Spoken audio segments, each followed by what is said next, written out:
Hello, my name is Anthony Webster. I'm a statistician and epidemiologist in the Nuffield Department of Population Health at the University of Oxford. My aim today is to explain in a handful of slides 3 key ideas that we all need to understand and to tackle the spread of diseases such as COVID-19 during a pandemic. It has been suggested that everything we do before a pandemic will seem alarmist, but that everything we do afterwards will seem inadequate. Now, whereas this seems likely to be true, our response might have been better if we had all better understood how pandemics behave. The purpose of this talk is to highlight 3 key ideas. These include the well-known R number and exponential growth, but also the frequently overlooked importance of simple efforts to reduce transmission rates that will reduce the total number of people that will eventually become infected. The R number and exponential growth are ideas that have become increasingly well understood by politicians and the media. The R number is a really important piece of information because it tells us the number of new cases that are expected to result from one single infection, and whether the number of infections is expected to grow or to reduce in number. The graph shows UK government data that gives the number of newly recorded infections with COVID-19 per day from the start of the pandemic until the start of June 2021. If the R number is greater than 1, then new infections will occur more rapidly than people recover, and the number of cases will grow at an exponential rate, doubling every, for example, 2 weeks. If it is less than 1, then the number of cases reduce at an exponential rate. That means the number of cases will halve after a fixed period of time of, for example, every 3 weeks. Early in the pandemic, the exponential increase in cases was not anticipated by many of the public or politicians, who did not know that this is the usual behaviour of infectious diseases such as the flu. To stop the exponential growth in cases, governments around the world imposed lockdowns, limiting the mixing of people and reducing the opportunities for the disease to spread. During lockdowns, the number of cases reduced exponentially, typically halving every 3 to 4 weeks in the UK. Because it was difficult to prevent disease transmission, the infection rate could take longer to fall than it had done to reach its peak. Unfortunately, this meant that the number of infections and the economic impact of lockdowns may have been higher than if the lockdown had started sooner. Exponential growth is very intuitive to anyone who has regularly looked at these graphs. We know from experience that when case numbers start to increase, then without an intervention such as a lockdown, then they will continue to grow and increasingly rapidly. So, for example, the increase highlighted in pink on the right side of the graph was due to the Delta variant of COVID. And despite partial lockdown restrictions still being in place, it was no surprise for anyone who regularly looks at these graphs to see this. Case numbers increasing, and increasingly fast. Now, thanks to vaccinations, there are fewer infections that need hospital treatment, but despite the vaccinations, the disease is sufficiently infectious that it continues to spread. When the epidemic has finished, not everyone will have been infected. For simple mathematical models of infectious diseases, the proportion of people that will have been infected is determined by the R number. That can be modified by efforts to reduce disease transmission. The graph shows estimates for the total number of infections per 100 people. So, 1 infection in 100 would be 1% of the population. 10 infections in 100 would be 10% of the population.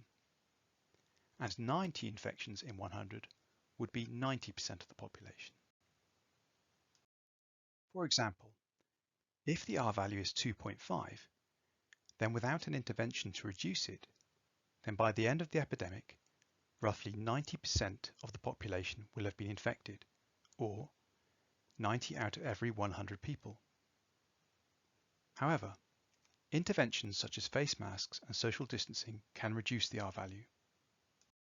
For an R value of 2, the total expected infections reduce to 80%, or 80 out of every 100 people. For an R value of 1.5, the total expected infections drop below 60%, or 60 out of every 100 people. And the benefits of reduced transmission increase as the overall transmission rate falls.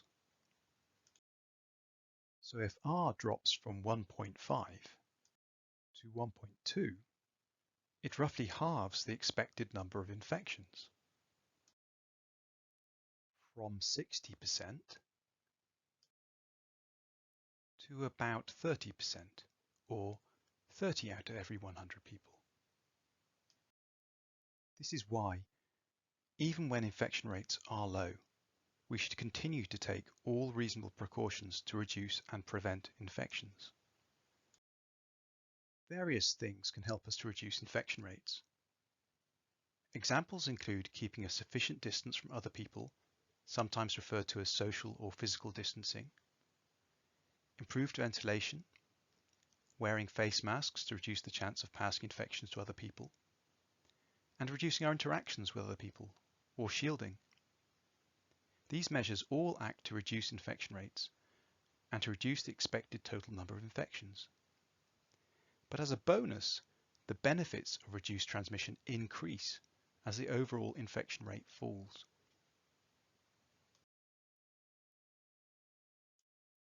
Vaccinations have two benefits.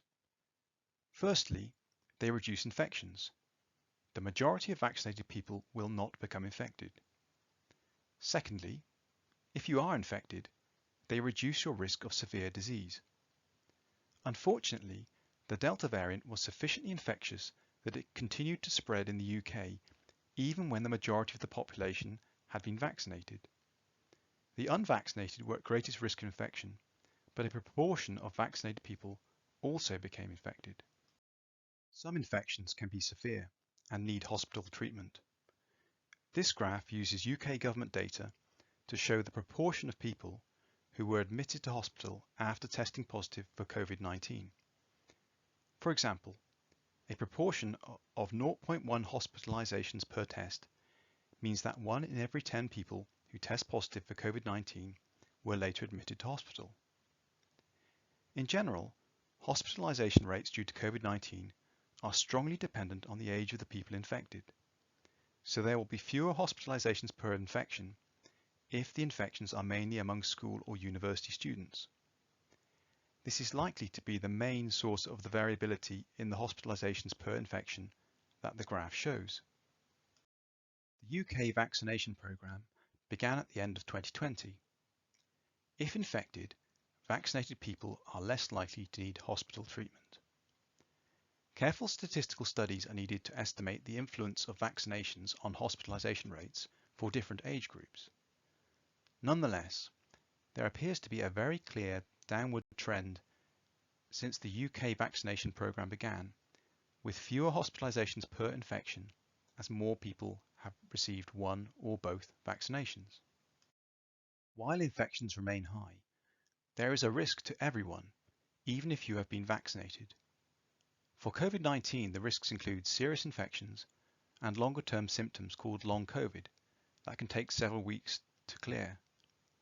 Vaccines are expected to reduce the proportion of adults that may be susceptible to infection to around 20%, but certainly not to zero.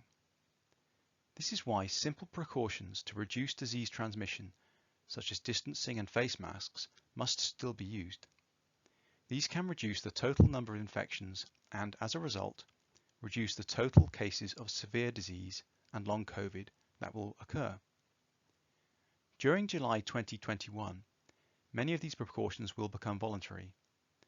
Hopefully, business and the public will continue to appreciate the benefits of these measures, helping to keep severe infections and illnesses to a minimum. So those are the three things that I think everyone should know about a pandemic, and summarized again here in my final slide. 1. Without an intervention, infections will initially increase exponentially, with a regular doubling in size. 2. Reduced infection rates lead to fewer total people becoming infected, by the end of the epidemic. 3. Vaccines are imperfect, and new variants of the disease can be more infectious.